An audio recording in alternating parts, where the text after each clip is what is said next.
السلام علیکم ویورز. تو آج ہم بات کرنے جا رہے ہیں پائلز یا ہیمرائڈز کے بارے میں.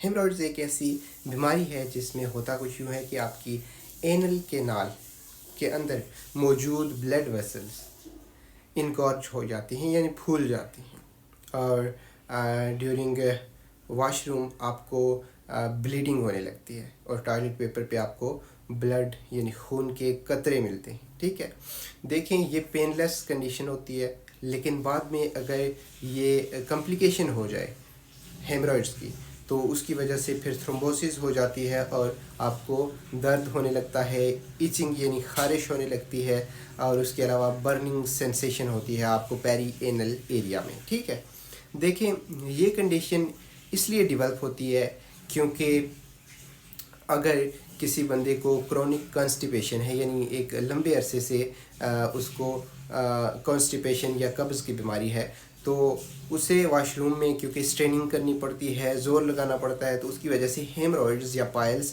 ڈیولپ ہو جاتے ہیں. ٹھیک ہے، اور اس کے علاوہ بھی اگر کوئی انسان واش روم میں زیادہ دیر لگاتا ہے تو اسٹریننگ کی وجہ سے خاص طور پر یہ ڈیولپ ہوتے ہیں ہیمرائڈز یا پائلز. ٹھیک ہے، اب دیکھیں اس پائلز کے ڈفرینٹ گریڈز ہوتے ہیں. First grade, second grade haemorrhoid, third grade haemorrhoid and fourth grade haemorrhoid. ٹھیک ہے، ان کا علاج بھی میں آپ کو بتاؤں گا. سب سے پہلے ان کی پریونشن بتا دیتے ہیں کہ ان کو کیسے اوائڈ کیا جائے، کیسے ایسی کنڈیشنز اپنائی جائیں، ایسی پریونٹیو میئرز اپنائی جائیں کہ پائلز آپ کو ڈیولپ ہی نہ ہو، آپ کو ہیمرائڈز کی تکلیف کبھی نہ ہو، یہ بیماری نہ ہو. تو اس کے لیے آپ کو چاہیے کہ آپ واش روم میں کم سے کم ٹائم لگائیں، اسٹریننگ نہ کریں، اور اگر آپ کو کانسٹیپیشن ہے تو اس کا علاج کریں. دیکھیے اس کی پریونشن کے لیے آپ کو چاہیے کہ آپ جو ہے ہائی فائبر ڈائٹ لیں. اب ہائی فائبر ڈائٹ کا آپ پوچھیں گے کہ کون سی ڈائٹ ہوتی ہے، تو ہائی فائبر ڈائٹ ایسی ڈائٹ ہوتی ہے جس میں ہول گرینز ہوں. ٹھیک ہے، یعنی آپ گندم کا آٹا کھاتے ہیں اگر تو ریفائنڈ کیا ہوا بہت زیادہ وائٹ آٹا نہ کھائیں، بلکہ وہ آپ بلیک والا فلور یوز کریں. ٹھیک ہے، جبکہ اس کے علاوہ جب آپ فروٹس کھاتے ہیں، سلاد کھاتے ہیں، تو جو پھل اور سبزیاں ہیں وہ آپ ہول ویجیٹیبلز یوز کریں. ٹھیک ہے، ان کو آپ فروٹس کا چھلکا وغیرہ نہ اتاریں. ٹھیک ہے، اور اس کے علاوہ یہ ہے کہ آپ کو کیا چاہیے، آپ کو چاہیے کہ آپ کو کانسٹیپیشن ہے تو اس کو ٹریٹ کرنے کے لیے لیگزیٹیوز ڈاکٹرز ریکمنڈ کرتے ہیں. لیگزیٹیوز کچھ میڈیکیشنز ہوتی ہیں، کچھ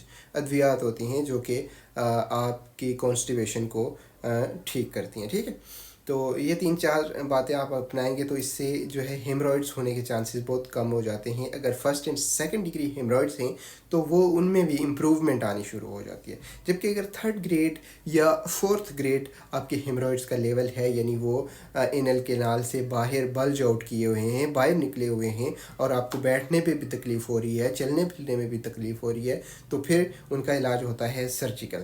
ٹھیک ہے، ان کے لیے پھر سرجری کی جاتی ہے اور سرجری کے ذریعے سے ان ہیمرائڈل ویسلز کو جو ہے نکال دیا جاتا ہے اور باقی کی سٹیچنگ کر دی جاتی ہے. ٹھیک ہے، ایریا کی، اور وہ ایک ظاہر پینفل پروسیجر ہے اور اینستھیزیا میں ویسے کیا جاتا ہے، اور اس کے لیے آپ کو پھر ماہر سرجن سے کنسلٹ کرنا پڑتا ہے.